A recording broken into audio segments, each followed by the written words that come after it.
Hi guys, it's Kathy. I hope you're doing well. Saturday. We made it to Saturday.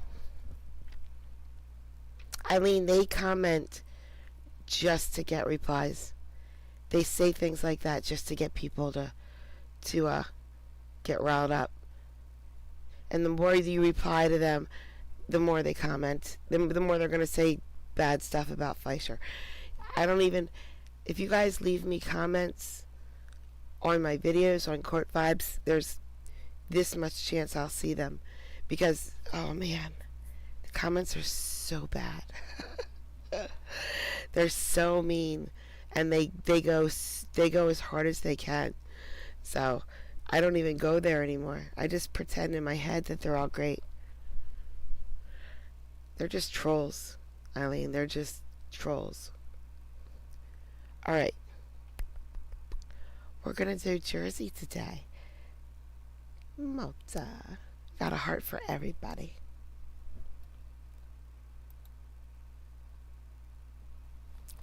Well, as you can see, I changed my background from Thanksgiving. So, of course, this happened. I'll fix it.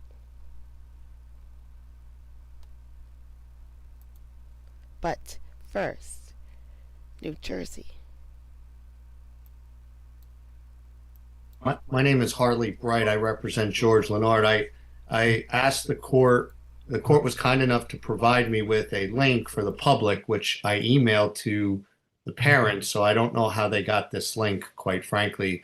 The email is that I sent them has the public link as the court had sent me. So I just wanted the court to know that. Thank you. That's okay. If they still need the link, it should be live on there. It'll say detention hearings and Judge Morgan. If they could just click on that public broadcast link. Okay. Thank Sorry. you. Just apologize. Okay, thank you. And then, is anyone aware of a Bridget Murphy? So that's my client's mother. They're probably together. Okay. Okay. They just left, so maybe they heard the message. Thank you for clarifying that. And we are working on getting a phone at the hospital so we can see Mr. Leonard by video. So it'll be available shortly. Sure. And I also have my calendar with me to discuss any potential issues about a new date. Thank you. Okay, thank you. All right. Mr. Rossi, if at all possible, could Yes. we handle Shakar Griffin next? I have other matters in Mercer. Yeah, sure. Thank you for that, Sir in the John. booth, can you please see if Mr. Griffin is out there? Or let the officer know to ask for Griffin? Well, hold on a second. Mr. Fisher, did your attorney answer your question? Yeah. Okay. So, Mr. Fisher, you can be excused from the booth. If you can get sorry, Mr. Fisher, you're excused. If you can ask the officer to bring in Mr. Griffin. Thank you.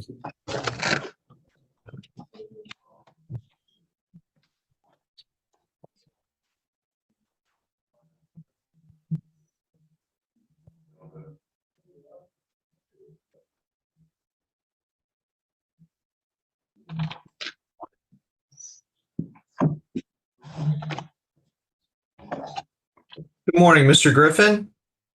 Yeah, how you doing? All right. Good morning. All right, this is the matter of State versus Griffin. It's under warrants W-2025-231-1708, W-2020-241-1708, W-2020-370-1708, W-2021-289-1708, W-2024-139-1708, and W-2024-140-1708. Counsel, your appearances for the record, please. Okay. Good morning, Your Honor. Here's my question, though. I mean, yeah, I have questions about his hair because it looks like the front and the sides, it doesn't look like they're braided. looks like the braids start at the back. I'm gonna I'm gonna try my hardest just to bump it back. Okay, see, like right here. Doesn't it look like he has short hair at the top and short hair at the sides, and the braids start at the back? Fine, that's fine.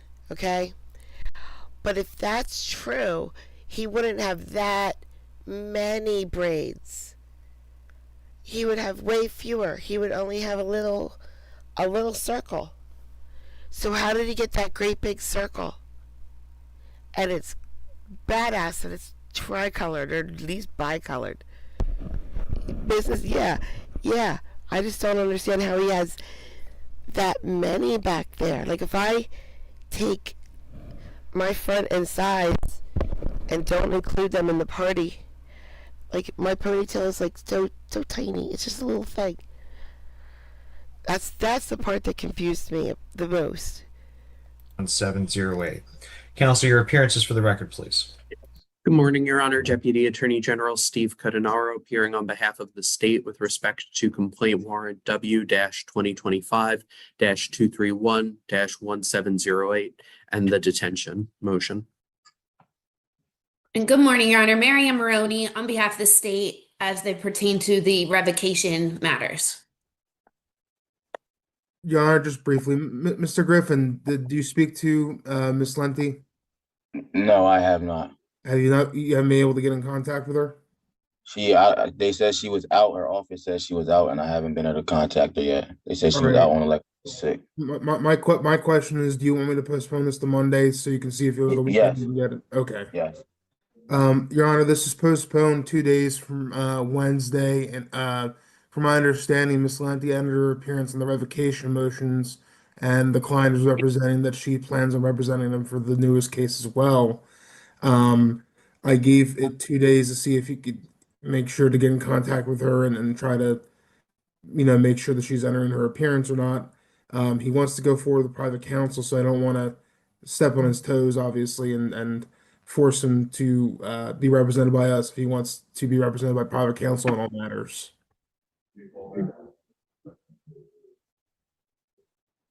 And Ms. Lenti is the counsel? Yes, Mary Lenti. Your Honor, no appearance has been entered by Ms. Lenti at this point. On any of the cases? At least on my case, Your Honor, I don't know if appearances have been entered on the revocation, but on the detention, no appearance has been entered. I thought I heard from Mr. Dooley that she had entered an appearance on the revocation. That's what I was told. I'm not. Ms. That Moran. is So this guy's crime, I wonder if he's just a criminal or if he had to do that because of I just wonder if he had to do it. You'll see. Mr. Griffin indicated that he wanted to hire Ms. Lenti. He was represented by Wayne Powell with the matters that have been in court that are subject to the revocation motion. However, he was removed as counsel. It looks like I think that was in August. And there's a note that said that Ms. Butler was having a hard time finding a pool counsel because one of the matters is a wiretap. So, excuse me, there are a lot of conflicts involved with many of the pool attorneys. So I don't know if an attorney has actually been found or not. I don't know. Say anything. All right. So, Well, Judge? yes. Who I'm so just- sorry to interrupt. This is Ashley from Pretrial Services. I just wanted to confirm that Ms. Lenti did not enter her appearance on the cases involving a revocation hearing.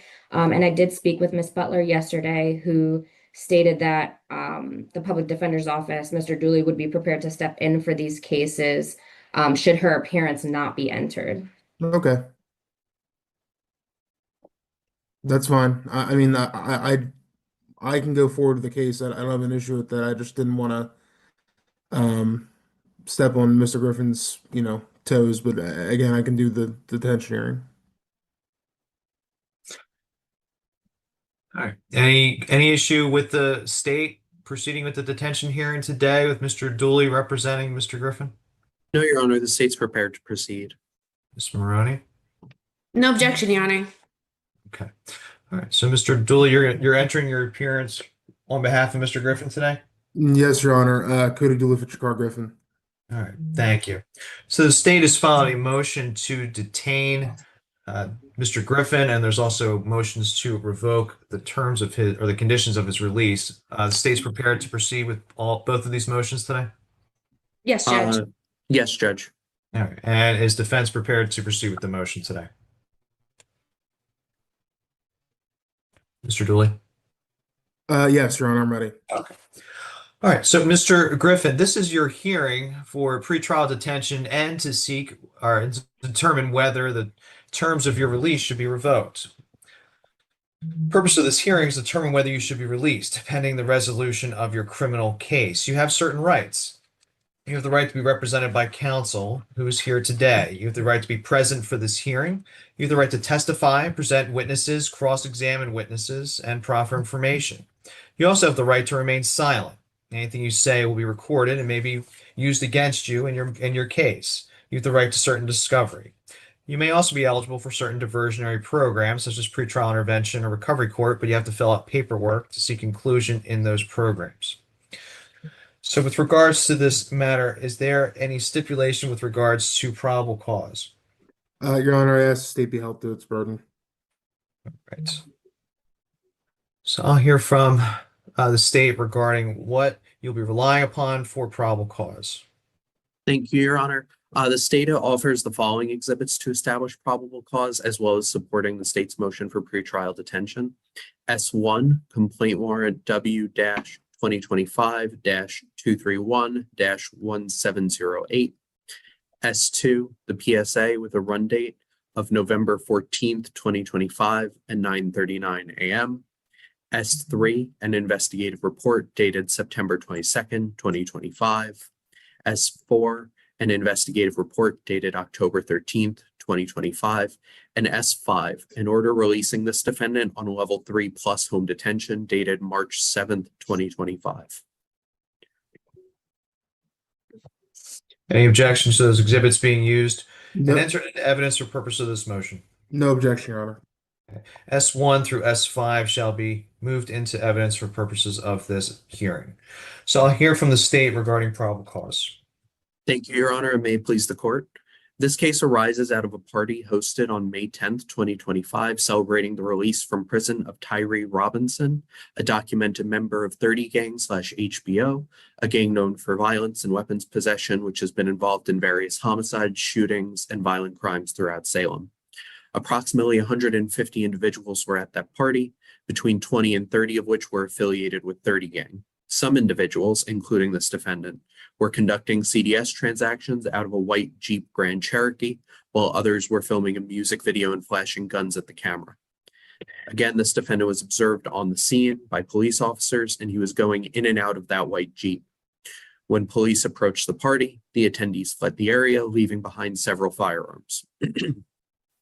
The white Jeep Grand Cherokee, the same car used in these CDS transactions, was towed from the scene and searched pursuant to a warrant. Inside, police found 5.29 ounces of marijuana, 85 multicolored tablets, initially believed to be ecstasy, but later determined to be methamphetamine, weighing approximately 0.56 ounces, as well as this defendant's driver's license. With that, the state will submit on probable cause. Okay. Public service announcement.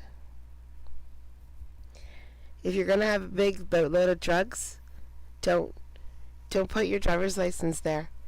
You can put your driver's license anywhere else. In your wallet, don't put your wallet there. In your purse, don't put your purse there. If you really want to do well, put your sister's driver's license there or your sister's purse there, but not your own, okay? I'll hear from defense counsel regarding probable cause. Your Honor, I am not going to make any more arguments as towards probable cause. I just ask that you make a decision. Any arguments to be made about the weight of the evidence, I'll make at the detention hearing portion. Thank you. Okay, it's the state's burden to demonstrate probable cause for the predicate offenses here.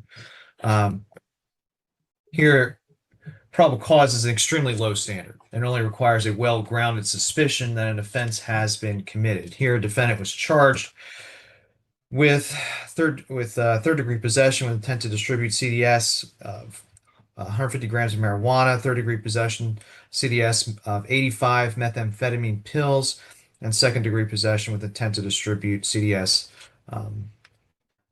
It's like 84 methamphetamine pills from an incident that occurred on May 10th, 2025. These charges were coming from observations made by police officers of a party that was occurring there, where several members of the gang HBO 30 were in attendance. The defendant was seen going in and out of this white Jeep Cherokee. And after that Jeep Cherokee was searched pursuant to a warrant, there was found the defendant's license as well as the CDS. Court finds that the state has shown sufficient probable cause that the defendant committed the offense pursuant to those facts. So the court will now hear from the state regarding its position on detention. Thank you, Your Honor. The state first notes that the PSA scores this defendant a 6 for failure to appear and a 4 for new criminal activity, and recommends that this defendant be detained. The state agrees with that recommendation, given defendant's demonstrated inability to comply with his existing release conditions and the facts of this offense. Beginning with his inability to comply with release conditions, defendant has, by my count, 6 different pending cases, all of which involve the possession of weapons or CDS. He was detained for a significant period of time before being released on level 3+ home detention on March 7, 2025. Not even 2 months later, he left his home to go to this party where he helped to distribute drugs out of a car, which had his ID in it. And on those pending cases I referenced, this arrest represents his 9th, by my count, violation of monitoring. A violation incurred while this defendant was on home detention. Plainly, this defendant doesn't have anywhere else to go.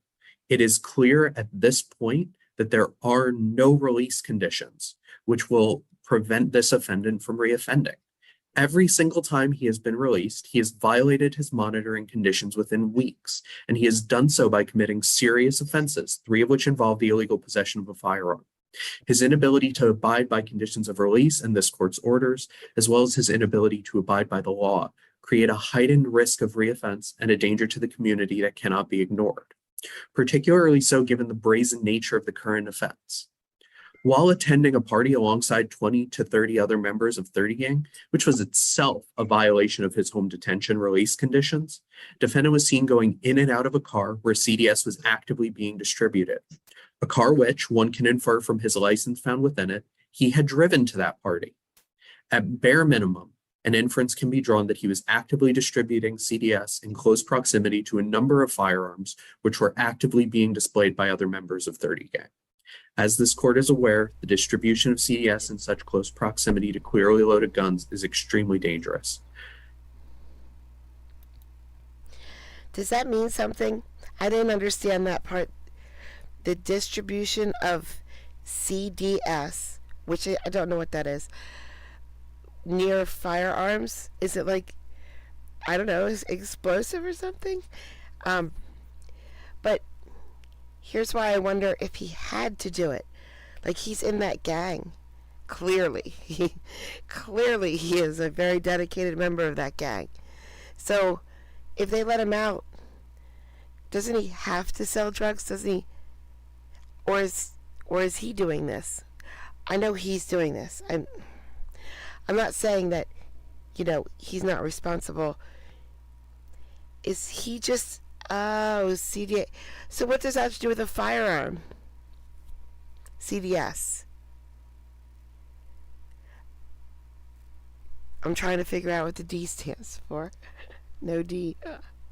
But, like, I don't know. I wonder if he could have done probation right had he wanted to. Had he really wanted to, would he be allowed to just do his probation?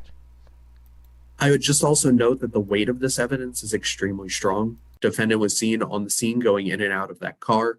The drugs were found in that car alongside defendant's own license. With that, Your Honor, the state would submit unless Your Honor has any That fits, another questions. Smith. That fits. I don't have any questions. Ms. Baroni, do you have any argument as it pertains to the motion to revoke? And then I'll let Mr. Dooley respond to everything. Thank you, Your Honor. A lot of my arguments have been incorporated by Mr. Cutinero. I will just outline some of the issues that are on the violation and monitoring report that was issued by Pretrial Services, and that was on November 14th, 2025. That there was a bench warrant issued on November 3rd, 2025, and that was issued on each case. On May 10th, he did receive a new charge. I'm sorry, that was September 25th, 2025. There were new charges after he was released. And they do state that starting from the beginning, the defendant was released on level 3, August 26, 2020. Defendant incurred new charges November 5th, 2020, August 2nd, 2021, but remained level 3. June 14th, 2024, defendant incurred new charges again. The detention motion was granted on June 19th, 2024. A motion to reopen was granted on March 7th, 2025. The defendant was then released on level 3 plus strict home detention. Since then, the defendant has been charged under a new summons and warrant complaint. Defendant has missed court on November 3rd under each case number and bench warrant was issued. Defendant has failed to comply with home detention. Defendant is at the highest level of monitoring. There are no conditions that would ensure the defendant remain arrest-free or appear in court as required. Pretrial Services recommends revocation. The initial VOM was filed on November 3rd and is replaced with this current VOM.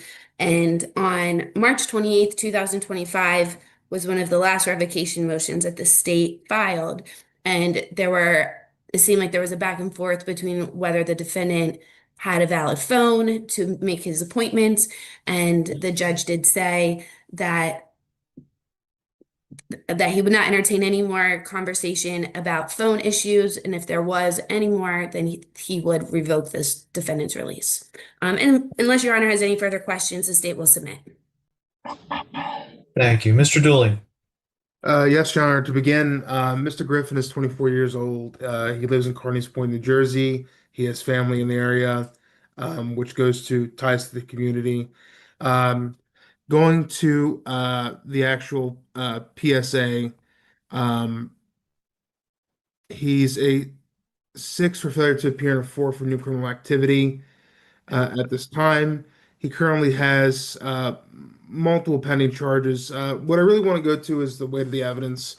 I noticed that the DAG stated that they saw people going in and out of the Jeep during this block party. I didn't see that in the reports myself, but I obviously don't have the search warrant certification or the affidavit attached to it as part of this discovery, so I can't really opine about what was said or wasn't said as part of the search warrant. But upon my review of the actual report, I'm not exactly sure what the basis was to ask for a search warrant here on this particular Jeep. Additionally, when you look at the contents that were found, there was the client's license in there, but there's also the license of someone else in the car, which suggests to me that there may be someone else that these possible pieces of contraband could be attached to. Additionally, the vehicle was registered to someone else than the people that were found with the licenses inside the car. And it isn't clear to me that the licenses were found directly in any of the bags that had contraband in it. So that person may be of interest as well here. Obviously, there's going to be more litigation going forward in the case. And right now, I only have the bare information of these 2 reports to go off of, but I just wanted to put that to the weight of the evidence here. Additionally, while my client does have multiple pending charges, they're quite old, dating back to 2020 and 2021. And 2024, he has some new additional charges. However, he hasn't picked up any charges within the last year. He currently is on pretrial monitoring, level 3 plus. I don't know, I'm not aware about the phone issues, but Uh, Obviously, if we release the back on home detention, he would stay at the residence that he's supposed to stay at.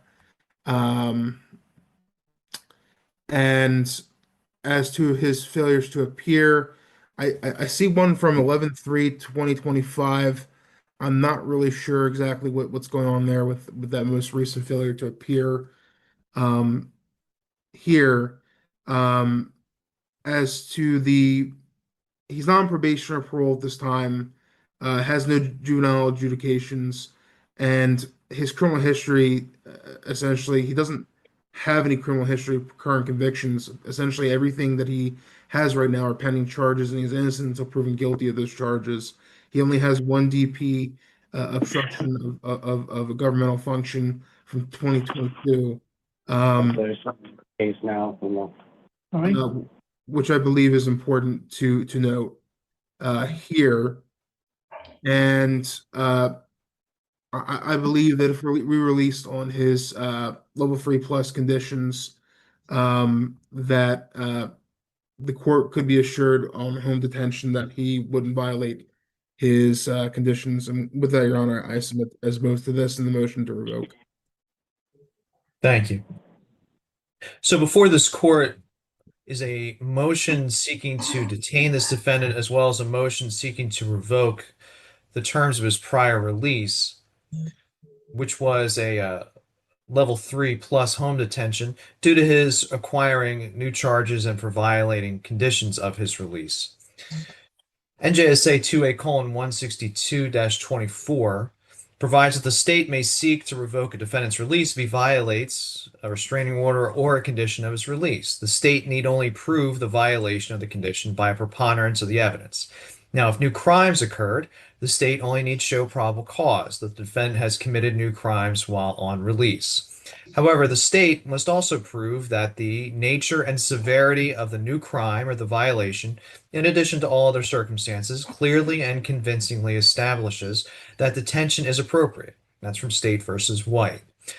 Here, the court has reviewed the violation of monitoring and considered all the arguments of counsel here today and finds that the state has shown by preponderance of the evidence that a violation has occurred. The defendant, excuse me, the defendant failed to appear for court on November 3rd, 2025. That's not disputed. And under Salem 24-190-007, Salem 21-535-001, Salem 20-851-001, and Salem 20-445-01, and Salem 20-755-001, and Salem 21-535-001. I believe those are the promised gavel numbers for those matters. And a bench warrant was issued on each of those cases. The defendant was placed on level 3+ monitoring before with a device for home detention and was to remain at 10 Bailey Street in Woodstown. He was also not to use any narcotics or controlled dangerous substances without a prescription. Defendant was subsequently charged with controlled dangerous substance offenses and was observed out front of a location in Penns Grove, New Jersey. So the failure to appear, as well as the use of controlled dangerous substances, as well as him not remaining in the home detention, which were all conditions of his release, the court finds that the state has proven these violations by a preponderance of the evidence.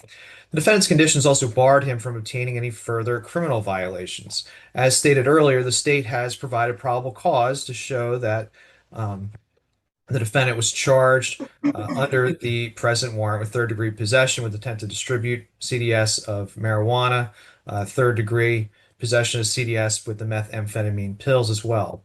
The court finds the state has provided sufficient evidence to show probable cause that the defendant accrued new criminal charges. Well, with that first prong satisfied, the court must then move to the second piece of the state's burden to determine whether the nature and severity of the violation or these new crimes, in addition to all other circumstances, clearly and convincingly show that detention is appropriate, i.e., whether there exists any condition or combination of conditions that will, 1, assure the appearance of the defendant, 2, protect the safety of another person or the community, or 3, assure that the defendant will not obstruct the criminal justice process. This is the same burden that would be satisfied for the other pending motion to detain. Now, in making this determination, the court reviews several factors.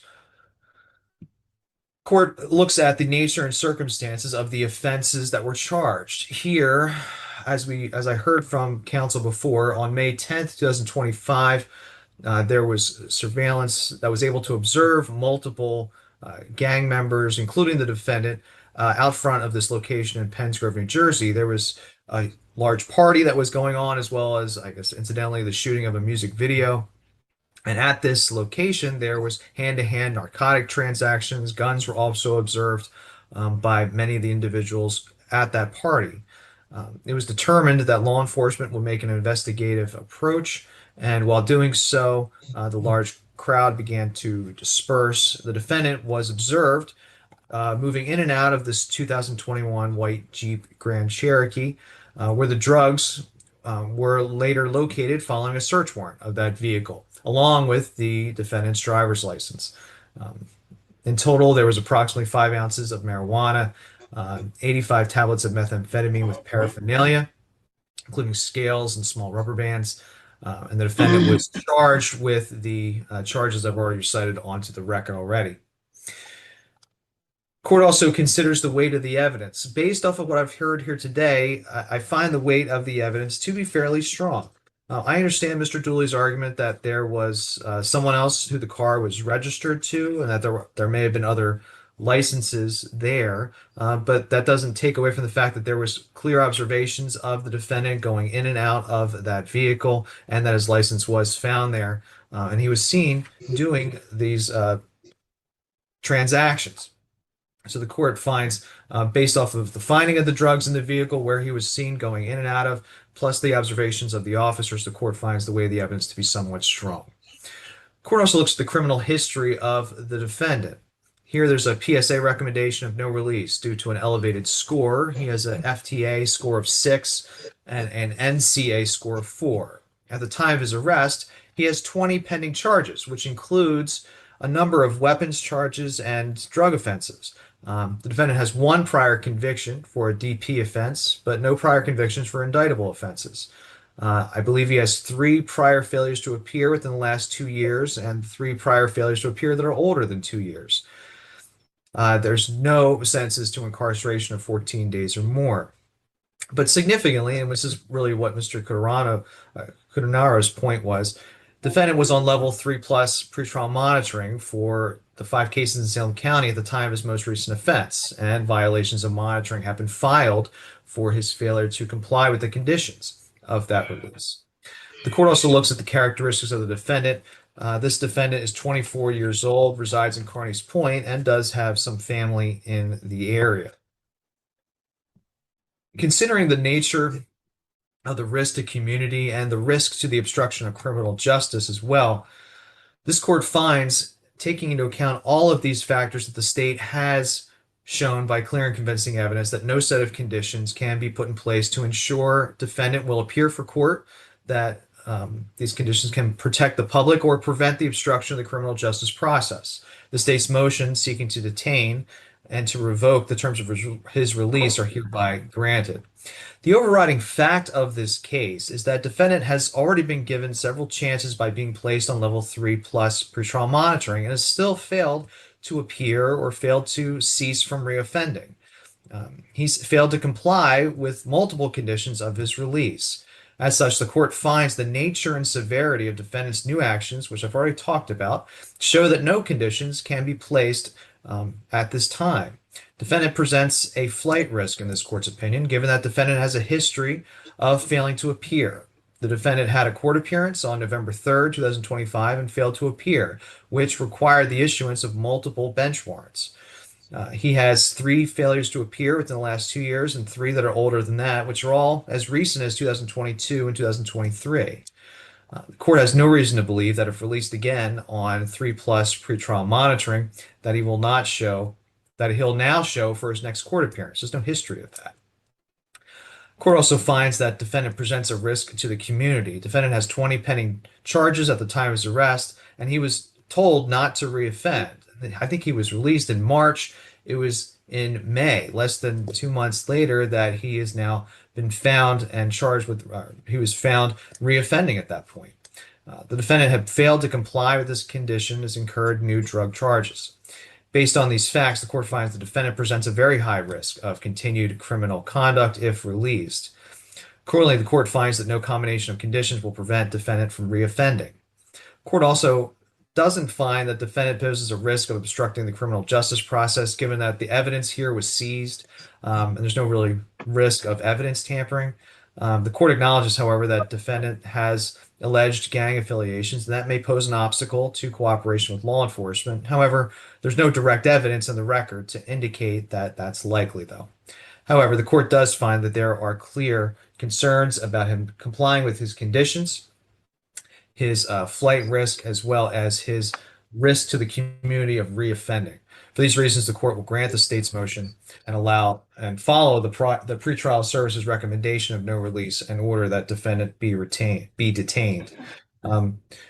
Mr. Griffin, you have the right to file an appeal of this decision within 7 days of today. Get an expedited determination on that. You also have the right to have a private consultation with your attorney in this case. I also see that you have another court appearance in front of Judge Chetney. It's a pre-indictment conference on December 18th, 2025. Looks like there might be trials scheduled in front of Judge DePersia on December 1st, 2025. Would you like a chance to speak with your attorney, Mr. Griffin? Yes. All right, we can put them in a breakout room, please. Yes, one moment, Your Honor. And we do have Mr. Lennard connected by phone. Unfortunately, the phone at the jail doesn't have video, just so you're aware. Okay, well, we'll handle his matter next.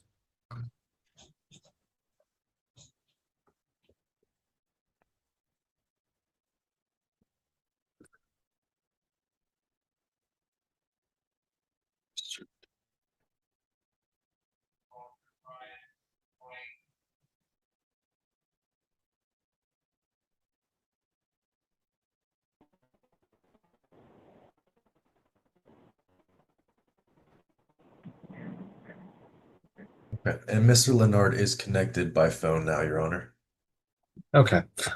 All right. Do you want to start with that one? Well, because I think that's the only Salem matter I have. Correct, Mr. Goodenhour? I believe so. All right. So let's see if we can proceed with Mr. Lennard's case. Excuse me, Your Honor, I don't mean to interrupt again. I apologize, but That's no problem. his parents are from England, and I think they're in the proper waiting room now. If they could be admitted at the appropriate time. Thank you very much. Okay. Are they in a waiting room or it's a live stream? They should be able to see all of this. I'm sorry, I don't know how that works, but your court staff was kind enough to send them the information. They're waiting to be admitted or something like that, but whatever the status is. Thank you. So, Your Honor, I mean, they're still in our waiting room.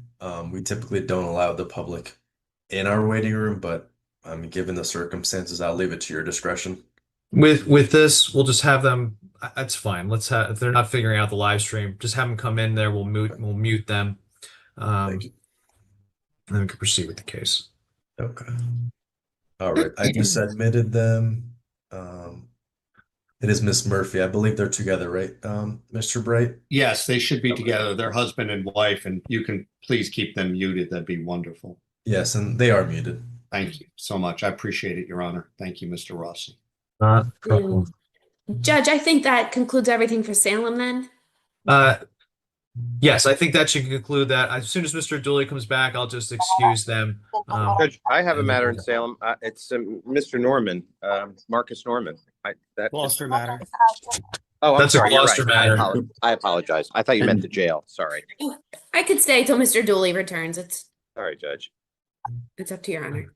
All right, it's happy to have you spend time with me. It's fine. All right, let me call the case of. All right, so this is the matter of State versus Steve Hall, aka George Leonard.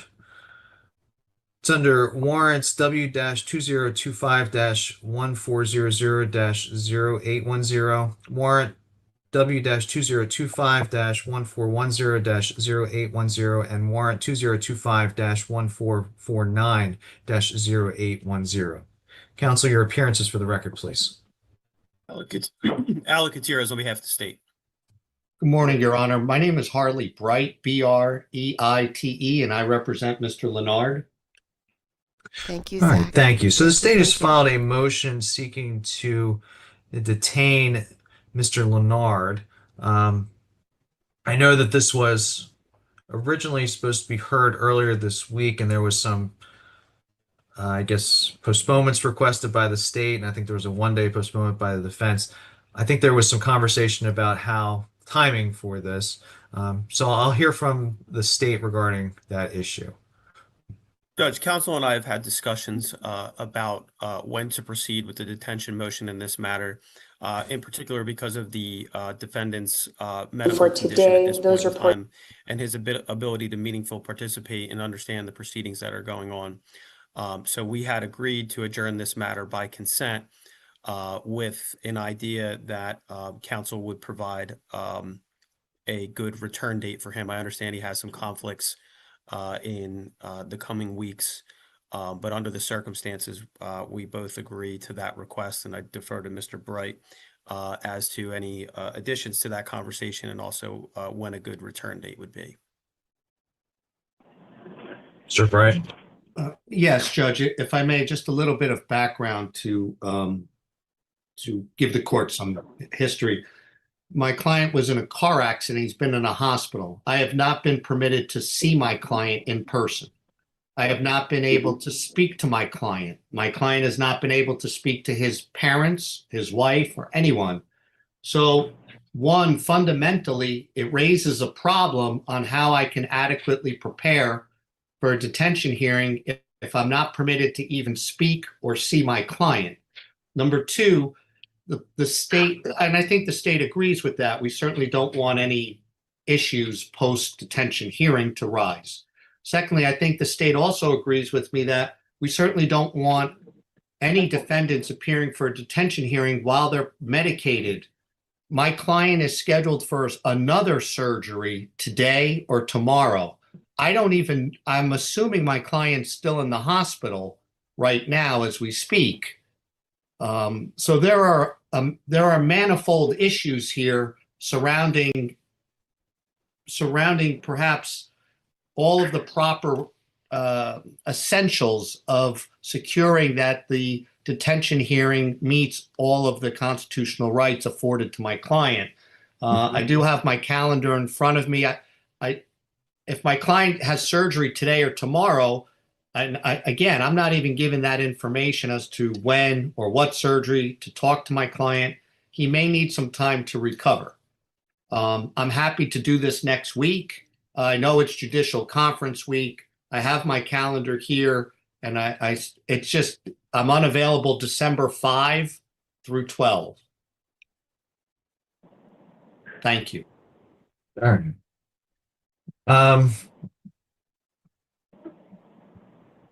Just give me a second.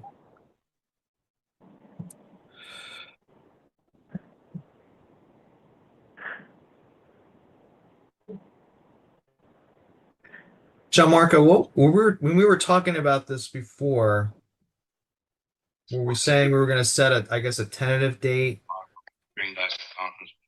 Yes, Your Honor. So I mean, we could set out like a tentative date, like in the future. Maybe I know Mr. Bright said he's unavailable from December 5th, was it? Right. To the 5th through the 12th. But before Well, Mr. so- Walmart leaves the booth, I would just ask If you would like to schedule it on for, it's really up to the attorney's availability. I mean, you could do it Monday the 15th. I don't mean to interrupt, but is Monday, December 1st feasible? That's fine for the state. Yeah, sure. I mean, it's up to all of you. Yeah. I can do December 1st. That's fine. Okay. If you think your client's going to be able to proceed, given that he's having surgery. Well, Judge, again, I am devoid of any information other than he's supposed to have a surgery today or tomorrow, which raises the second. So I think we should put it most respectfully. I would like to put it on for December 1st, because if he's ready to go, I'm ready to go. The state is more than ready to go. And I don't think it's going to be a terribly long hearing, quite frankly. Having said that, I'm hoping the court could intercede and impose, maybe not, if not an order, a request from the bench that my client be afforded the right to confer with his attorney. Well, let's Judge, get this. just a comment ahead. on that. I did provide through our office to the sheriff's department counsel's cell phone number and his name. As to what happened after that, certainly I'm not privy to, but nonetheless, we can redouble our efforts to let that conversation occur. And in the event it doesn't occur Anna Banana in comes the next day, just a little later. Mr. Bright can reach She out should to be me, here and I don't soon. think we'll need court intervention for that, for that conversation to occur. But I did a few days ago provide his cell phone information to our office through to the sheriff's department, but I'll redouble those efforts. Thank you. Okay. So what if we at least tentatively scheduled this to come back on December 1st? And if we find at that point in time there's been an inability to go at that point, we can talk about another date. But at least we have the most available, like the closest date that we can to proceed with this. Counsel, you're okay with that? I think that's the most prudent and practical thing we could do. Thank you. And I appreciate, again, the state's efforts to allow myself and perhaps his parents to speak to my client. Thank you. Okay. So the one other issue that I have, my understanding is that there was another complaint recently done under, it's under warrant 2025-1449.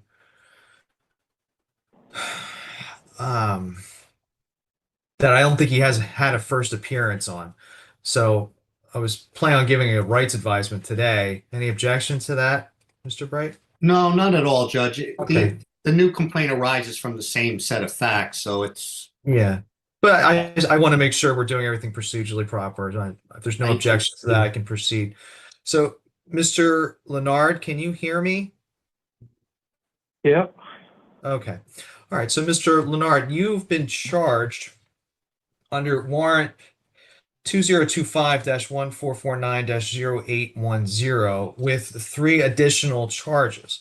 You've been charged to within the jurisdiction of the court that you recklessly caused the death of a victim 1 under circumstances manifesting an extreme indifference to human life, which is a first-degree offense, which has a possible jail time of 10 to 20 years. You've also been charged under the jurisdiction of this court that you did cause the death of victim 1 while fleeing or attempting to elude a law enforcement officer in violation of subsection B of NJSA 2C:29-2, which is also a first-degree offense, which has a maximum jail time of 10 to 20 years. You've also been charged, this is the last charge of the new complaint, that while operating a motor vehicle on a street or highway of the state, knowingly fled or attempted to elude West Effort police officers, a law enforcement officer, having received a signal from the officers to bring the vehicle to a full stop, and by such conduct created a risk of death or injury to another, which is a second-degree offense, which has a possible jail time of 5 to 10 years. Sir, you have certain rights. You have the right to remain silent. Everything you say is being recorded, and any statement you may make can be used against you. You have the right to an attorney, and your attorney is here today representing your interests. If you can't afford a private attorney, someone from the public defender's office can represent you. You have the right to challenge both these charges and the evidence against you at a later hearing or a trial. You also have the right to have a hearing as to probable cause and the right to an indictment by the grand jury and a trial by jury. You may choose to waive an indictment or a trial by jury, and if you choose to do so, you'll be tried by the court. In that instance, the judge will determine whether you are guilty or not guilty. You may also be eligible for certain diversionary programs, such as a pretrial intervention program or recovery court, but to be in those programs, you have to submit applications to be accepted into them. If you're not a United States citizen, and if you plead guilty to or are convicted of certain offenses, including some motor vehicle offenses, it may result in your being deported from the United States, or it may prevent you from being readmitted into the United States if you leave voluntarily, or it may prevent you from ever becoming a naturalized American citizen. You have a right to seek advice from an attorney about the effect of a guilty plea and what that'll have on your immigration status. Mr. Leonard, do you understand all of this? Yeah. Yes. Okay. All right.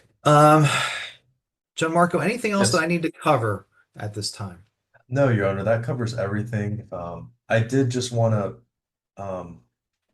I guess, offer maybe a solution for Mr. Bray. You do have your client on the phone. I can put you in a breakout room if you'd like, if it's okay with the sheriffs that are present there in the hospital to speak with your client, maybe unless you don't have time and you want to schedule another time. I'm not Oh. sure. I very much appreciate that accommodation. I would love to take advantage of that opportunity now. Okay. I just didn't know if you wanted a more secure line or, something like, but Sometimes you take what you can get. Okay. Mr. Leonard, you're able to speak with your attorney now. I'm going to put you in a breakout room, okay? Oh, yeah. How are we doing, sir? So we can put the phone on this phone. Yeah. I got you. Yeah, he's good. He said he's ready. I'm just pulling the phone a bit closer. Okay. Thank Hello? you so much. Give me one moment, please.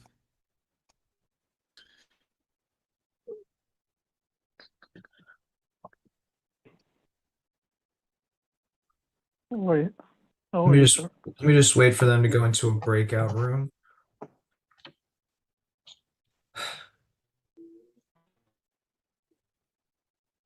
And Mr. Bright, is it okay if I put the Miss Murphy in there as well with you? Oh, that would be super. I really, really appreciate you. Okay. Thanks so Can you much. just send me an email when you're all finished up, please?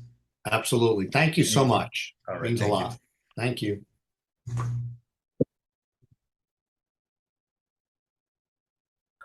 All right. Gianmarco, do we still have Mr. Dooley on? I believe he left. He So left. Okay, so that means, all right, so Mr. Cunaro and Ms. Maroney, thank you for your patience. You can be excused. No problem. Your Thank you, Honor. Judge. Take care. You too. All right, I see we have someone in the Salem County booth. Can I have your name, please, sir? Good morning, Your Honor. Sean Parkware. All right, thank you.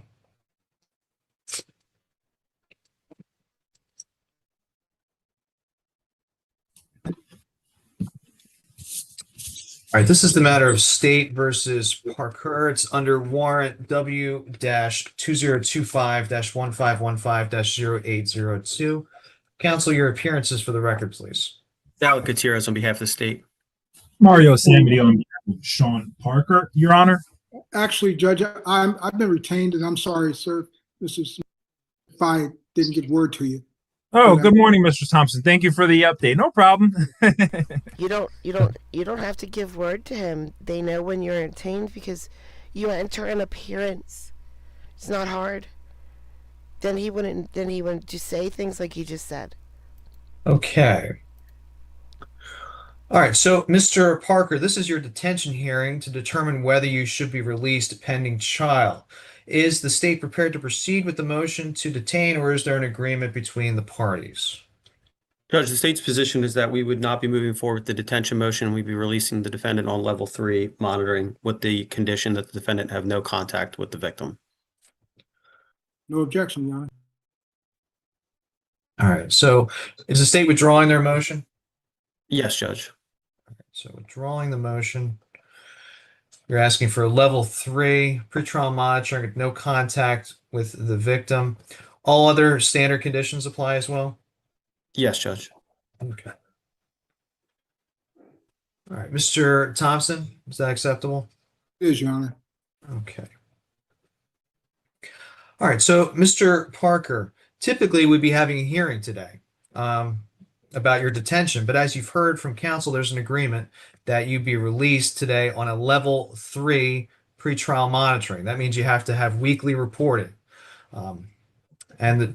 Once you leave here today, you're going to get a lot of paperwork, and that paperwork is going to give you detailed instructions on how to do that reporting, who you report to, where you report to, when you report to them.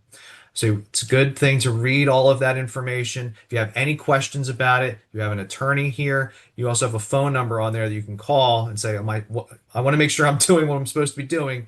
What should I be doing here? Any questions you may have. There's also other conditions that'll be part of your release. Those conditions are you can't commit any new federal, state, or local offenses. You have to avoid all contact with the alleged victim in this case. You have to report weekly for your level 3 pretrial monitoring reporting. You can't possess any firearm, destructive device, or other dangerous weapon. You have to refrain from the excessive use of alcohol or any use of narcotic drugs or controlled dangerous substances unless they're prescribed. You have to comply with all other conditions ordered by the court. You have to make all of your required court appearances. And you have to immediately notify the pretrial services unit of any change of residence, mailing address, phone number, or email address. Do you understand all of those conditions, sir? Yes, Your Honor. All right. Now, I see you have another court date coming up in the Deptford Joint Municipal Court on December 8th, 2025 at 8:30 a.m. Okay. Okay. Understand if you fail to appear for that court date, the court may issue a bench warrant for your arrest. Also understand if you violate any of the conditions of your release, a bench warrant for your arrest may be issued and a hearing will be held to determine what additional conditions are necessary to ensure your appearance or to protect the safety of the community. The state may also make a motion at that time to revoke the terms of your release and seek to detain you. Do you understand that? Yes, Your Honor. All right. At this time, I want to confirm your contact information. And since we're on a live stream, I don't want to do that here. We're going to go into a breakout room and I'll take that information there. Okay.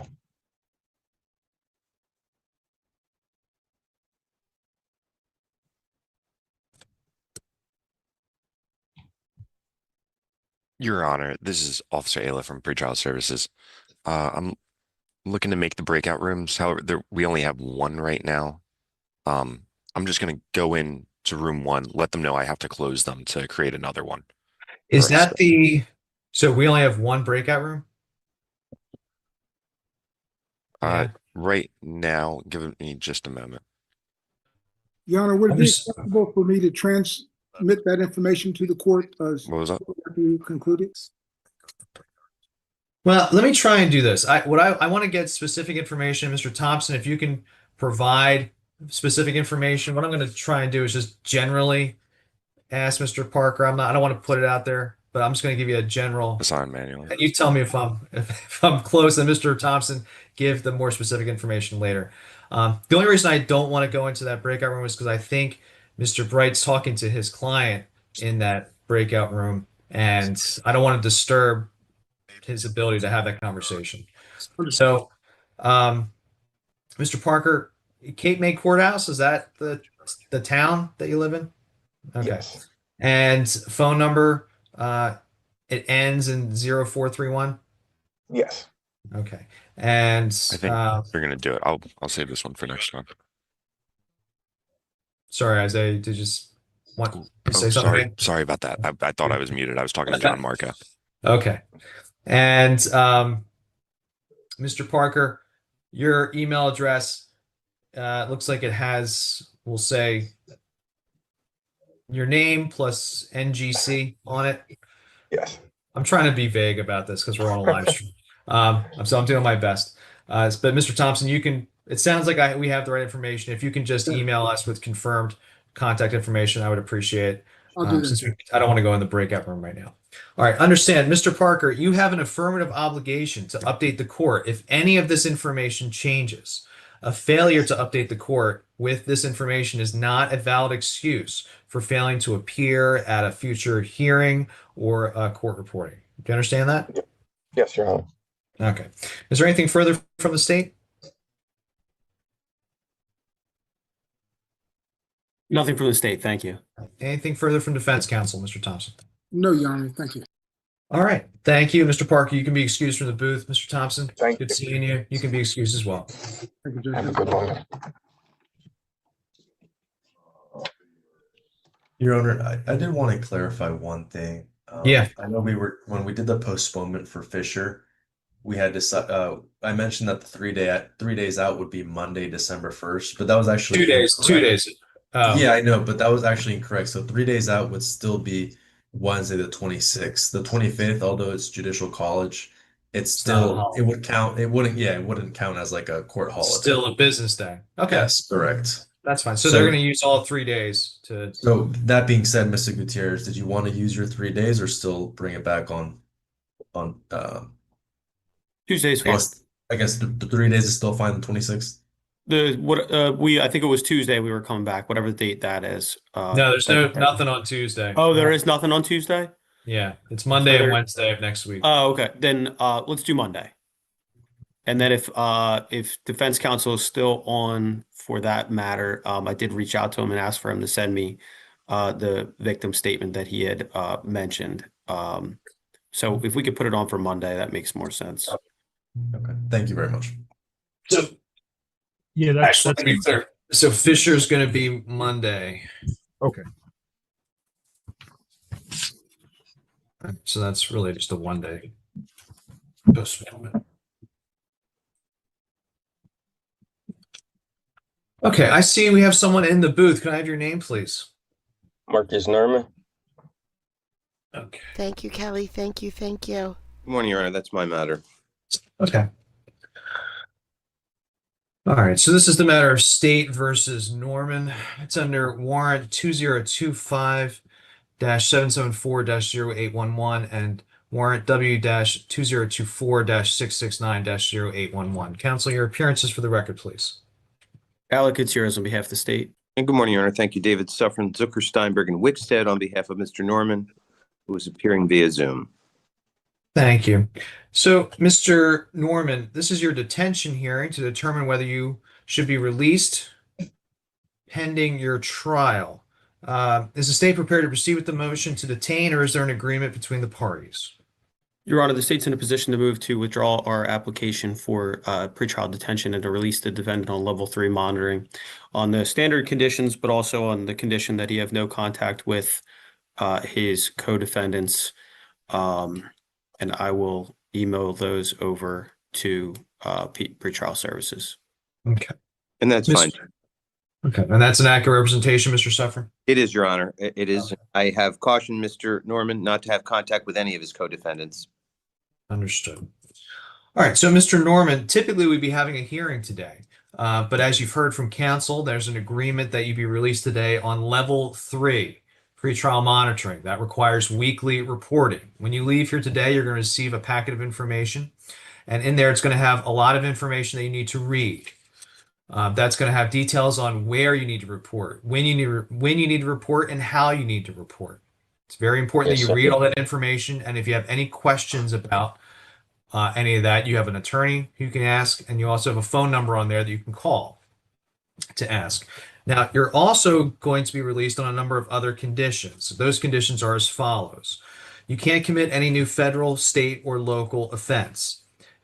You can't have any contact with your co-defendants in this case. Okay, and it sounds like your attorneys already also advised you of that. You have to do your weekly reporting. You can't possess any firearm, destructive device, or other dangerous weapon. You have to refrain from the excessive use of alcohol or any use of narcotic drugs or controlled dangerous substances unless they are prescribed. You have to comply with all other conditions ordered by the court. You have to make all required court appearances, and you shall immediately notify the pretrial services unit of any change of your residence, mailing address, phone number, or email address. Do you understand all those conditions, sir? Yes, sir. All right. Now, I see you have another court date coming up. It's a pre-indictment conference on December 18th, 2025 at 9:00 a.m. in front of Judge Smith. Understand if you fail to appear for that conference, the court will issue a bench warrant for your arrest. Also understand that if you fail or if you violate any of the conditions that I've already told you, a bench warrant for your arrest will be issued and a hearing will be held to determine what additional conditions are necessary to ensure your appearance in court and for the overall safety of the community. And the state may also move at that time to seek to detain you for violating your conditions. Do you understand that? Yes, sir. Okay. So at this time, I want to confirm your contact information. Isaiah, are they still in the breakout room? I'm assuming they are. And Judge, I also have I have a discretionary conference on his other pending case for December 1st. I just want to make sure that he knows about that as well. Yeah. I think he's on for December 1st for DCDC in the case that's from last year, I think. Correct. I thank you for bringing that to my attention. I did miss that. There is a discretionary conference in front of Judge Smith on December 1st, 2025 at 9:00 a.m. Okay, sir? Yes, sir. And Your Honor, I can move everyone into the breakout room. That'd be great. Thank you. Thank you, Your Honor. And thanks, Alec. Have a great holiday, everybody. Well, Mr. Suffern, I still have to get your client's contact information. Oh, do you need me for that? Well, I'd like you just stick around a couple more minutes. No problem.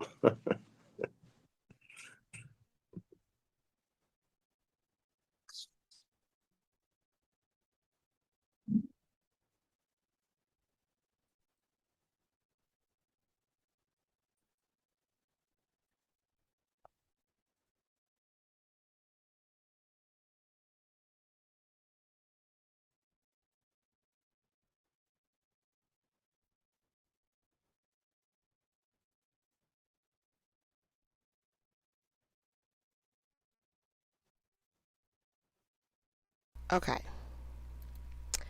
I think I switched to a new judge. Oh no, he comes back. We're going to switch to that new judge. Is he asleep there? Look at that. No, he's just leaning back real far. Hold on, I switched to a new judge right about here, but he only comes on for a moment. I have no idea what happens. I didn't listen. Frankly, Your Honor, I'm going to be at the prosecutors convention next week. However, anyone can handle this in my absence if necessary. So whatever date Ms. Butler and Your Honor prefers. I can handle it. I think it's just, I'll is it do just it. Monday and Wednesday next week for detention hearings? I don't think is that right? Yes, Ms. Butler. So I'll ask for Wednesday, and I'm hopeful There's that we'll Miss have Butler. a bed date by then. I think depending on when the bed date is, we might have to just move it to the day before the bed date, or but I'll see. Mr. Hidalgo, just to confirm, do we have capacity for Wednesday? That would be November 26, 2025. Yes, Your Honor. Okay, very well.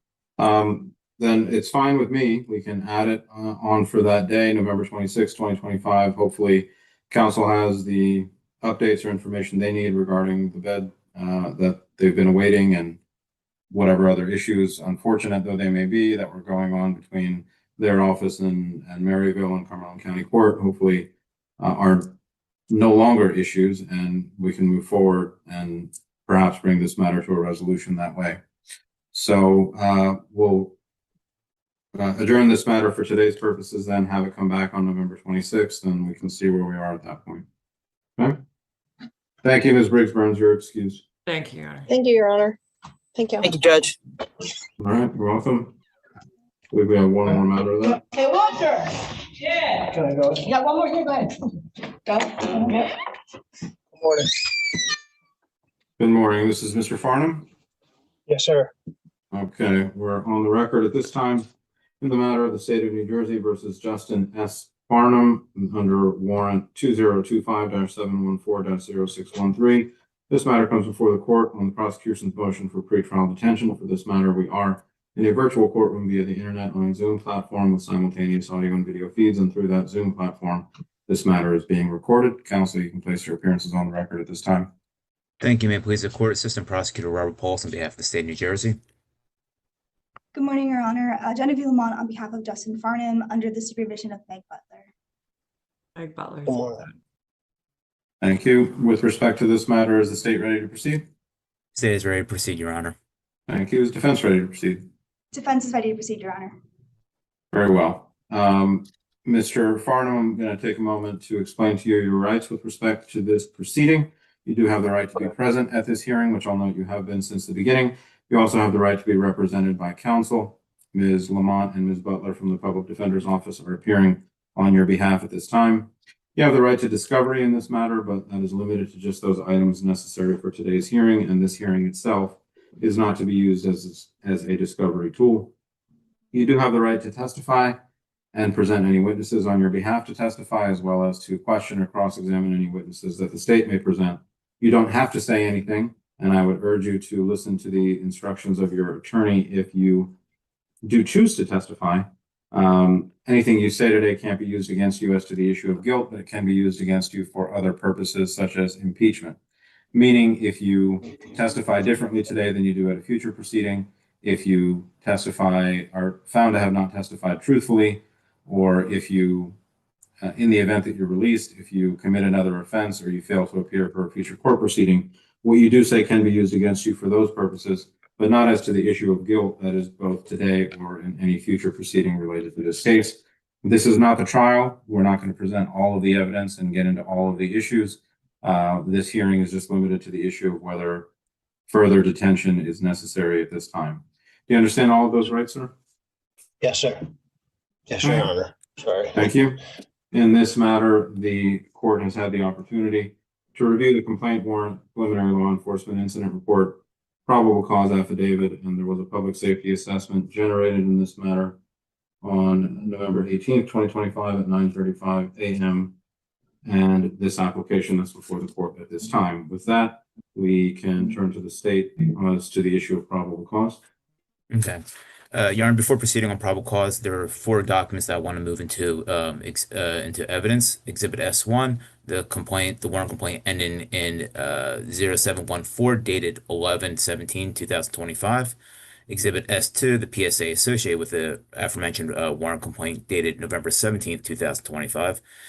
Exhibit S3, which I forwarded to defense counsel and the court's clerk. It's a warrant complaint under Atlantic number PG 2381, and Exhibit S4, the judgment of conviction associated with that same promissory gavel matter. At this time, the state requests these exhibits be moved into evidence if no objections by defense counsel. No objections, Your Honor. And with no objection, those items are admitted into evidence. And if the state has any argument with respect to probable cause, sir, you can proceed. Thank you, Your Honor.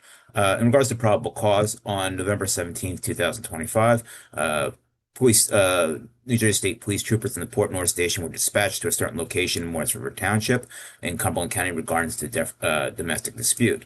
Upon arrival, state troopers met with R.W., who advised troopers that Justin Fairham had pinned her down pinned her down by her neck in the backseat of the vehicle at the residence and strangled her until she was unable to breathe for a period of time. R.W. had visible signs of injury on her neck. R.W. also advised troopers this wasn't the first time that her and the defendant had a domestic violence incident, although it was unreported. Mr. Farnham had left the scene prior to police arrival. With that, the state submits to probable cause for second-degree aggravated assault under 2C12 1B13. Ms. Lamont. Your Honor, probable cause is a relatively low standard. For the purposes of this hearing, we have no arguments in regards to probable cause, but we do have significant comments that we would like to raise regarding the state's case at the detention portion of this hearing. As counsel pointed out, probable cause is a relatively low standard. It's a well-grounded suspicion that an offense has been committed and that the defendant is the person who committed that offense. With respect to that issue, the court having had the opportunity to review the documents that I outlined earlier, as well as having heard the arguments of counsel, the court would find that the state has established probable cause in this matter by preponderance of the evidence. Again, that is a low standard. And the court would find that probable cause does exist with respect to the charges at issue. And we can hear from the state regarding the issue of detention.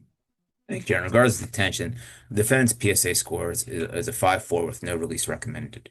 Defendant has 1 current charge from the instant aggravated assault. He has 6 pending charges that he's incurred in the last 15 months. His failure to appear history is 4 within the past 2 years, and all pertain to the current outstanding charges. He has 1 pending charge is also a violent offense as domestic violence related. He also has 3 indictable convictions. Based on the current set of charges in the defendant's criminal record history, the state contends that detention is warranted and the court should follow the PSA's recommendation. Defendant has incurred repeated charges from the past 5 years, which consist of narcotics, burglary, weapons charges, and assault.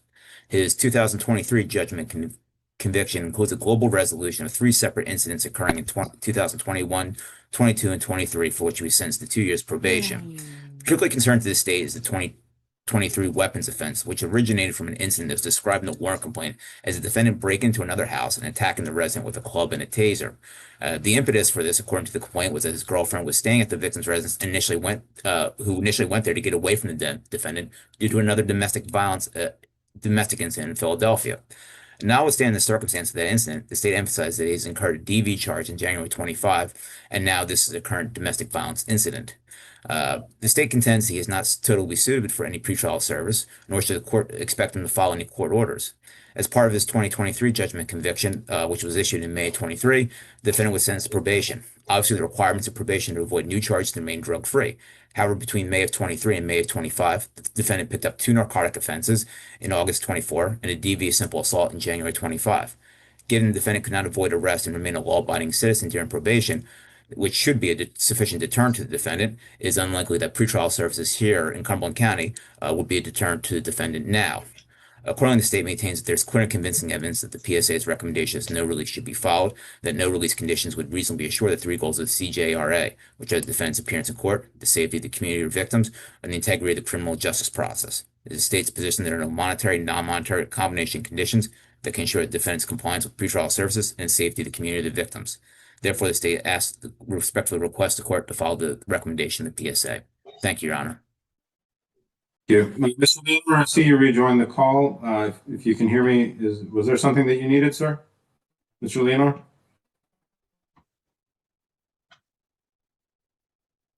I think his mic is off. You're still muted, sir. Hi, Judge. Yes, is there any way I can speak to Mr. Gonzalez? Is he in the court today? Yeah, he's here. You can stop in.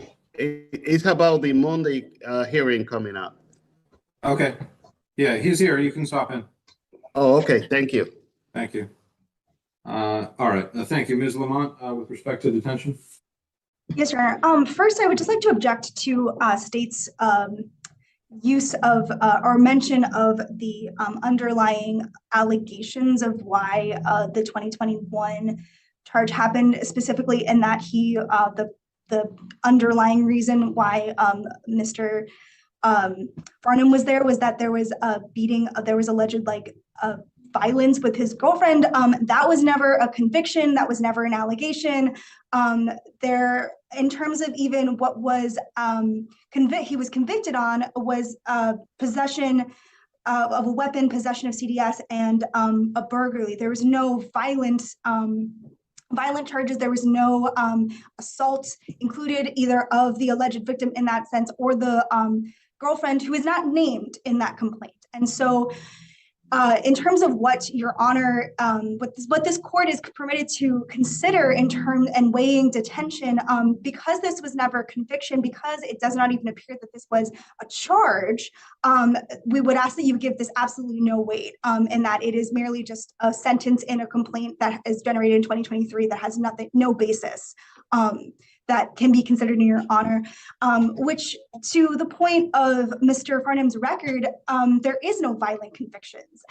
He is absolutely, he is 36 years old. As a 36-year-old, he has a relatively limited criminal record. And so the fact that he has no violent convictions and is significant, especially given the recommendation of the PSA is based on a new violent current activity, a new violent current activity flag being raised, and a current violent charge.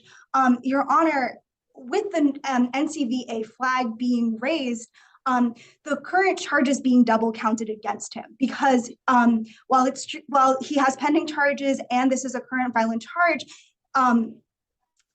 without the current violent charge being counted, he would be at a 5. He's at a 5-4, and so a 5-4 recommends level 3 release. This is being double counted against him because if the current charge wasn't violent, he has no violent charges in his history. That flag would not have been raised, and he would have been recommended Monica. Thank you. on level 3. And so, Your Honor, given that, given the lack of violent history, the state's contention that he is a danger to society just doesn't have any weight in terms of either what is in his record or even what the state is trying to proffer from the complaint warrant, which is, I would again argue, cannot be considered by Your Honor because it was never an allegation or a charge or a conviction. And so therefore, because it wasn't a conviction, there's really not much that can be said or verified or corroborated in terms of that. Your Honor, specifically speaking to the weight of evidence in this case, The defense would like to actually proffer and show a clip from the body camera footage that was generated during the investigation of this incident while speaking with the complaining witness. We'd like to enter that as D1. It is body camera footage from the Axon Body 3 video 2025 11-17 0407 X60AE7 490. I don't have the officer's name, unfortunately, but if I can share my screen, I would like to play a clip from that, just without any objections from the state. What was the clip? It's just a clip from the officers speaking regarding the investigation. It was sent over in the Axon, so the state should have it. The body-worn camera. The body-worn camera. What part? It's I have like 5 videos. Sure. So it's Axon Body 3. Why don't you make a proffer of it instead? I mean, I'm not gonna. Well, because she's entitled to play the evidence and she'd like the court to see it. I mean, I can proffer from it as well, but whose body camera? So I don't have the names are not given on the body camera footage, or they're not at least in labeled on the Axon. When you look in Axon, it identifies when you click on a file, it identifies which police officer it is. When I downloaded it, it just gives the name. It doesn't necessarily say who it is.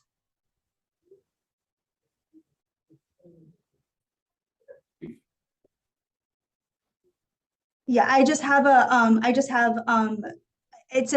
says collected by Sarah Norton, uploaded by Jason Sweeney. What file? What video number? It would be 1, 2, 3, 4, 5. It would be 6. The 6 on the list. Does it have like a file number of like X60AE639G? It's X60AE7 490. That's the one. Officer Jason Sweeney? Yes. What part of the clip? So the clip starts at 7:59. It's in the transcript. You can just click to 7:59.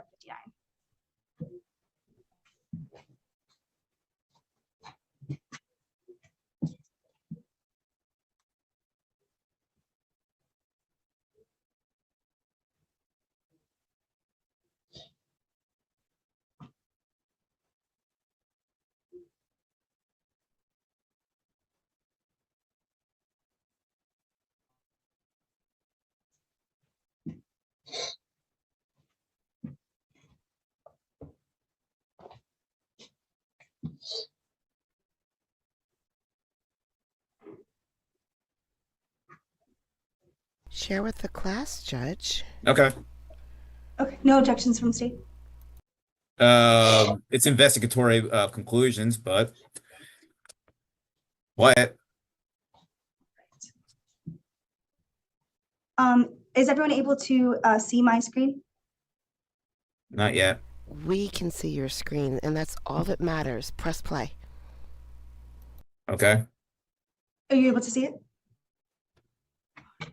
I see it. At 7:59.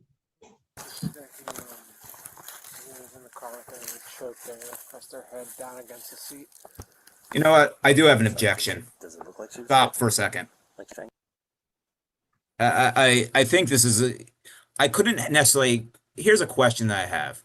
In typical trials and evidentiary proceedings, you do not necessarily have police officers give narration of testimony saying this person is guilty, this person is innocent. It cuts both ways. You cannot have net opinion or net statements of conclusory materials in a trial. I would object to this basis here. Your Honor, it's not a conclusory opinion. It is not whether or not this happened. This is not to go to probable cause. This is in regards to what was, if I may proffer, what was offered in and written into the complaint was to proffer that what the officer said, they said that they observed injuries on this complaining witness's neck. In reviewing the body-worn camera, what the officers say to each other is that they don't see injuries on her neck. And so this goes directly to the weight of the evidence of what the officers observed in determining whether or not to charge Mr. Farnham with these allegations. Now, I understand that probable cause is a very low standard. However, when it goes to the weight of the evidence and whether the state can bring this case, this is incredibly relevant. This is the officers' own observations. It's not conclusion. It's not just whether or not this happened. It's whether what they observed on the scene and what ended up in the report that is the underlying basis for why Mr. Farnham is charged. And at the same point, you have the same video that shows the officers looking at her, observing injuries, and the victim's upset and crying and making allegations saying that she's injured. And she has a raspy voice that is obviously indication of some type of strangulation. Your Honor, in terms of what I mean, is- these are not medical experts. I mean, what are we?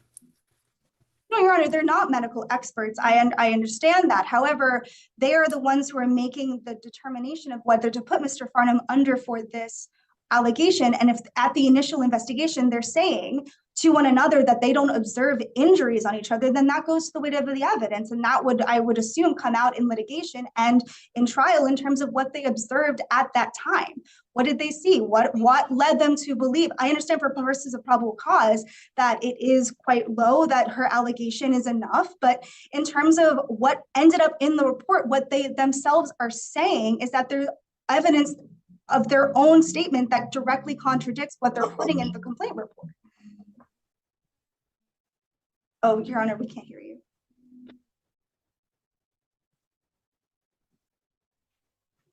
Mr. Hidaka, I think he needs to go into a breakout room and back in for his volume to work. Yeah, I'll take care of that right now. Thank you.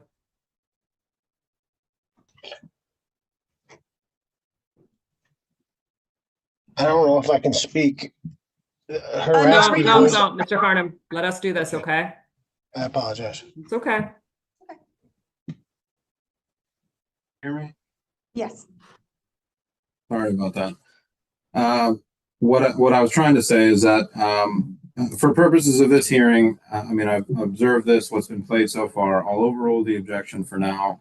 And I was trying to discern from Ms. Lamont, who has given what appears to be a nice summary of what she was attempting to show this clip for. Is there anything else that you're trying to show to the court in terms of the body worn footage at this point? No, Your Honor. I suppose in summary, that was what was in the body camera footage. Very well, and the court will give it the appropriate weight. So you can stop sharing your screen for the moment then. And if there's anything else by way of argument that you would like to add, you can go ahead.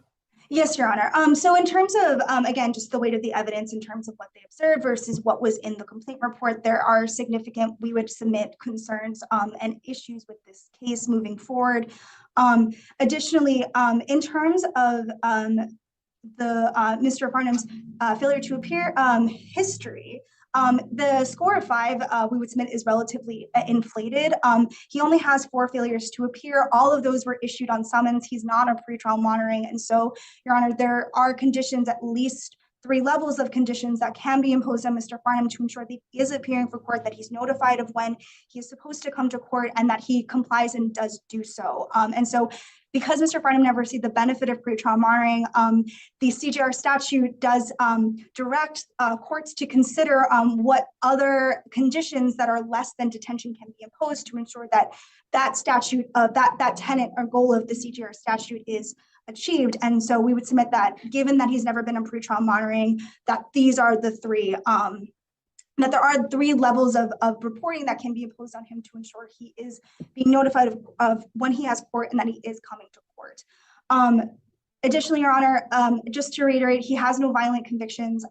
He has pending charges, but they are, again, aside from one simple assault that is not the same victim, that he does have the presumption of innocence against, and that the rest of these are DPs or 3rd level possessions, and not to undermine the seriousness of those, but they are not violent crimes. They indicate that Mr. Farnham does have an issue with substance use, Your Honor, because he's been before the court only on summonses and has not had pretrial monitoring. He's never been connected with services in terms, at least from what I can see, in terms of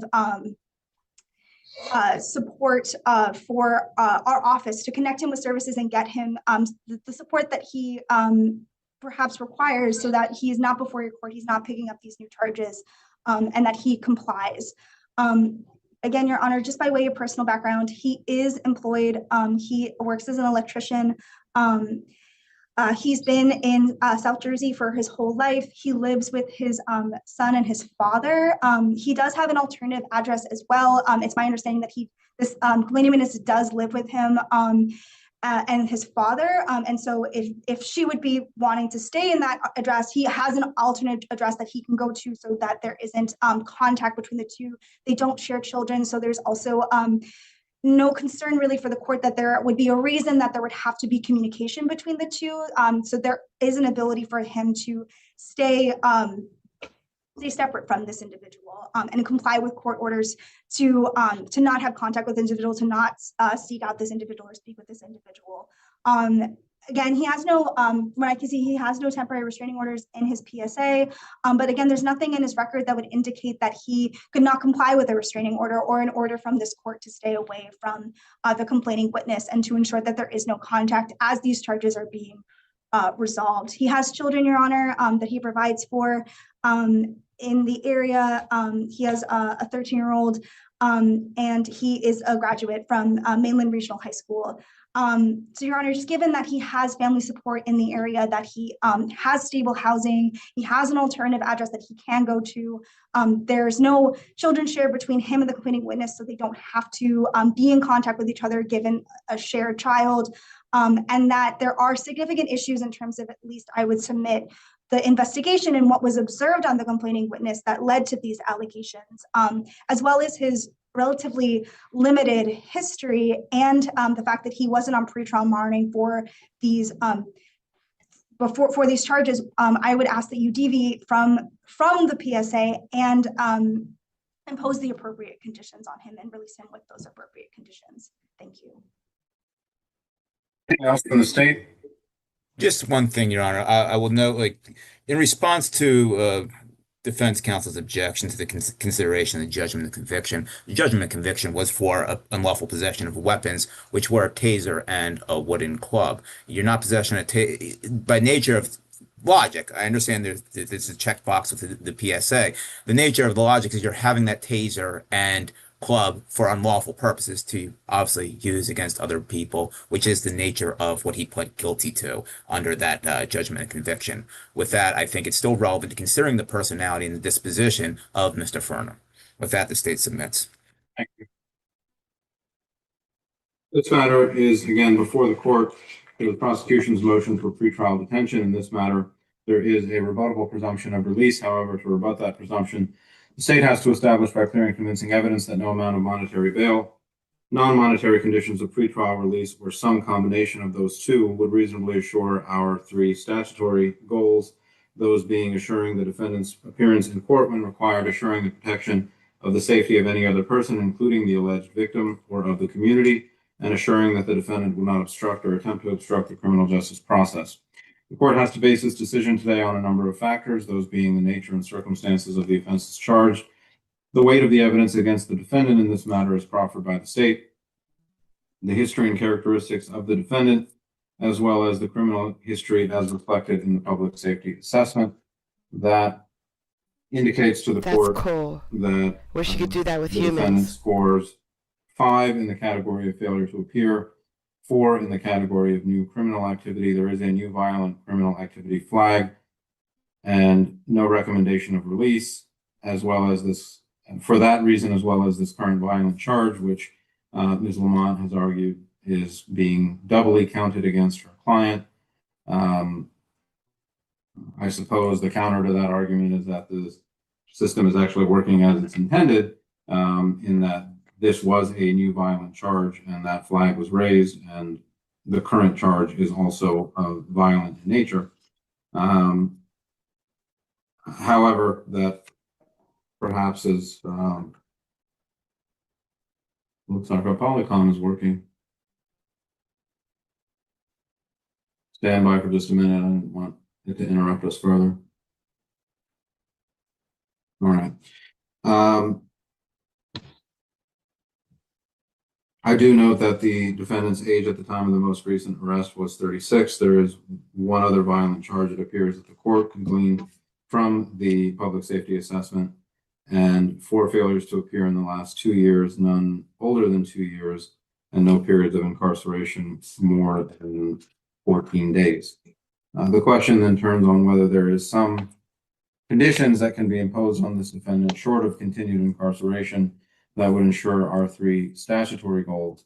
The allegations here are certainly serious. There seems to be some factual dispute given what has been raised in this hearing as to whether certain officers at certain times observed marks on the neck of the alleged victim, at other times did not, whether there's a credibility issue there. Counsel has also argued that it was discernible from the hoarseness or raspiness of the alleged victim's voice that she had been the victim of this strangulation. And that is a very serious concern, and it is a very big red flag for the court whenever these types of allegations come up. And again, the question hinges on whether there is something less than continued incarceration that can ensure our 3 statutory goals. Given all of the circumstances here, including this defendant's criminal history as outlined in the public safety assessment, I did have an opportunity to take a look at that judgment of conviction that counsel had referenced as well, and there, as indicated, were a number of charges, also appearing to be somewhat serious in nature, and the plea that went along with that. The court also has to consider the recommendation of the public safety assessment, which is for detention and the facts of this case. And it's a closer call in the court's mind, given what is alleged to have occurred here and the history of this particular defendant as argued by the state, as well as the presumption of release countered by this prima facie evidence that that presumption is overcome by the recommendation of the public safety assessment. However, on balance, the court would find that under these circumstances, the state has not met its burden by clear and convincing evidence that there is no amount of monetary bail, non-monetary bail conditions of pretrial release, or some combination of monetary bail and non-monetary bail conditions of pretrial release that would reasonably assure the defendant would appear in court when required, assure the safety of any other person, including the alleged victim or of the community, or that the defendant will not obstruct or attempt to obstruct the criminal justice process. Given the circumstances here, the court would deny the state's motion for pretrial detention at this time in order that the defendant be released. Given the totality of the circumstances and the seriousness of what is alleged here, the defendant will be placed on level 3 monitoring subject to the following conditions. He is to report to pretrial services by 11 a.m. on the next business day. He shall appear for all scheduled court proceedings. He shall immediately notify pretrial services of any change of address, telephone number, or other contact information. Significantly, Mr. Farnham, you are not to commit any other offense during your period of release. You are to remain out of trouble. Yes, Level 3 monitoring requires 2 video Zoom calls as well as 2 telephone calls per month. You are to avoid any contact with the alleged victim. That is a criminal no contact order. That is not a family court restraining order. If you violate the terms of that in any way, the likelihood is you're going to end up standing right back where you are now, and the likelihood is you're going to remain detained at that point. So I understand you don't share children with this individual. You are not to have any contact with them. That means written, electronic, verbal, or otherwise. Don't post anything about them on social media. Don't try to contact them through a third party. If they Yes, try sir. to contact you, you are not to answer. Don't say anything to this person. If they call you, if they call from an unknown number, don't say anything in response. If you see them in a public place, turn around and walk the other way. Yes, sir. Any violation of that is going to be looked at very seriously, given that the allegations here are of strangulation, which again, the court has to be concerned with. You are also not to possess any firearm, destructive device, or other dangerous weapon. You are to refrain from the use of excessive alcohol or any unlawful use of a narcotic drug or other controlled substance without a prescription. And if this individual has any place of, well, in addition to their place of residence, any places of employment, or if they attend school somewhere, defendant is also restricted from going to those locations. The next court date in this matter will be January 8th, 2026 for pre-indictment conference before Judge Chiarello. And subject to those conditions, we'll order the defendant's release and proceed in due course. If there is nothing else from counsel, I don't know if counsel has anything to say, defense counsel has anything to say to the defendant. Otherwise, we can conclude at this time with the court's thanks. No, Your Honor. Thank you so much, Ms. Lamont. Of course, Mr. Farnham, just don't do any contact. What the judge says, it's just don't Yes, ma'am. do any contact. Someone from my office will be assigned to you to represent you moving forward. So just be on the lookout for that, okay? Okay, thank you guys so much. All right, I believe that was our last hearing of this session. I thank everyone for their appearances. Thank you to counsel. Thank you to court staff. I know we had a number of glitches this morning and things, but we made our way through it. My thanks again, and best wishes to everyone for a good holiday. And we will see everyone back after then. Thank you. Happy Thanksgiving, everybody. Two things Thank happened you, Arnie. today. Have a good day. Have a good day, everyone. Thanks, Thank John. you. Have a good one. Two Mr. things Polis, real happened today. quick, You shut up. That makes me want to do something. I wasn't gonna do it, and I just have to now that all of that happened. Hold on, I got something for you. I do. It's real quick. We're not listening to the whole thing. No. No.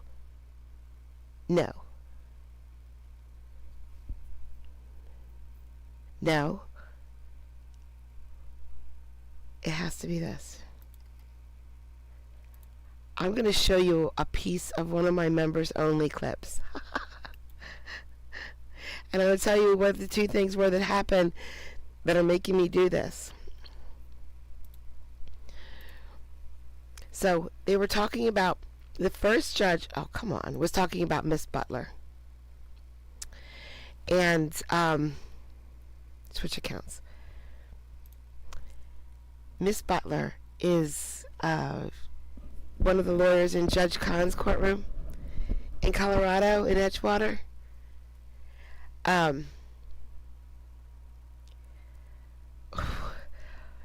Okay, we'll just stop there for that, for the first one. The second one is, you guys had to turn some sound off because she was hard to listen to.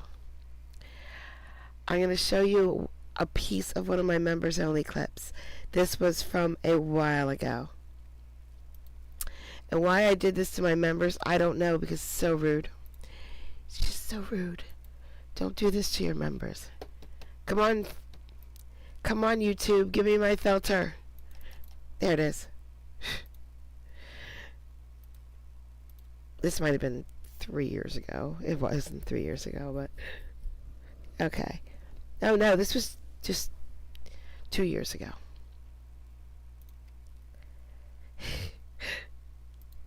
Found it.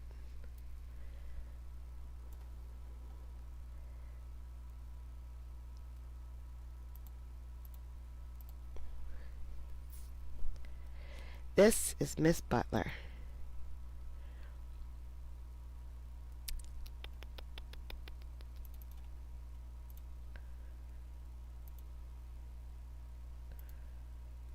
I'm not resizing it. This is good enough. I'm just leaving it as it is. I called this clip Extreme Frustration. Oops. You know, starting with Miss Butler is never good because she is so frustrating and painful to listen to and watch. Did have a chance to meet with I advised her of all of the municipal court cases and charges that we are handling today, as well as what the current offer is. We would like to address bond for Ms. Lee's cases today. I believe that the only ones that may not be automatically be a mandatory PR bond are case 23-4920 and 23-2808. I think that's right. So we would be asking for PR bonds in both of those cases, and the mandatory PR bonds in all of her other cases to be set today. I can provide some additional argument and information regarding that if the court is ready for me to do that. I am. Okay. So Ms. Lee has some state cases that are still open and pending. Her next court date for those cases are January 11th. She will still be held in custody until that. No, it just gets worse. I gotta stop. You just wanna tap her on the back of the head, spit it out, spit it out, get to the point. Every time I watch Miss Butler, I gotta hold my hands down so I don't just tap her in the back of the head. Come on, go, go, go. Oh man. All right. Eileen, thank you so much. I appreciate that. I do. All right, we are going to set up OJ now. It took me a second. My brain had to catch up. Thank you so much for coming out today. I appreciate it. We had enough in New Jersey for one day. I'll see you all again tomorrow. I hope you have a great Saturday. Bye, guys.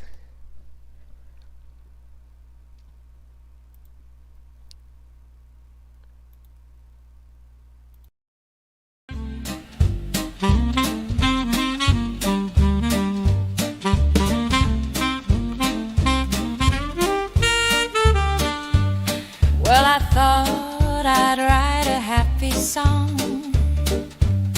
I found a chat room where I belong. You don't know how much it means to me. With such a groove, I'm less lonely. Oh, Kathy's the creator. She's leading the way. At Court Vibes, we laugh and we stay. Her smile shines bright. She's got that grace. Come join the fun. It's a welcome and play. I can count on distraction from my pain, 'cause this creator takes you there and back again. Kathy is the heart here, always in stride. Her work is hard, but her joy she can't hide. Oh, Kathy's the creator. She's leading the way. At Court Vibes, we laugh and we stay. Her style is classy. She's always top shelf. Don't take my word. Come and see for yourself. Her cases are new with a twist or two. I really like them. I believe you will too. A little lifeline passed along in rhyme. Why don't you join us? It's a guaranteed good time.